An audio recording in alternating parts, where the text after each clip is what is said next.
premiera, a już dziś o 18:00 w studiu radiowej Jedynki imienia Władysława Szpilmana. Przedpremierowy odsłuch.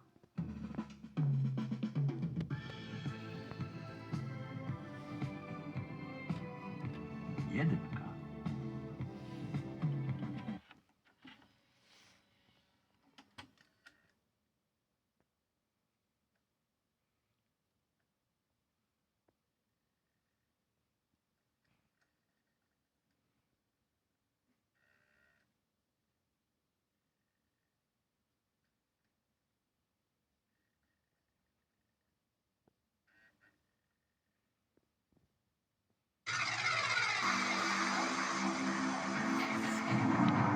C'est comme une gaieté, comme un sourire, quelque chose dans la voix qui paraît nous dire bien, qui nous fait sentir étrangement bien.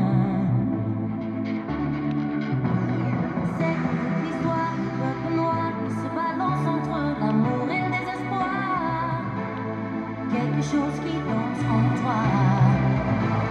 Si tu l'as, elle là, elle là.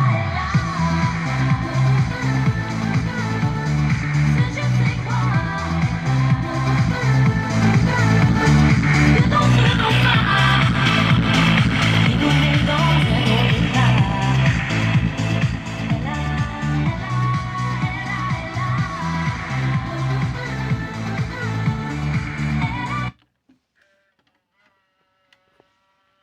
Rejestracja na stronie naukadlabiznesu.gov.pl.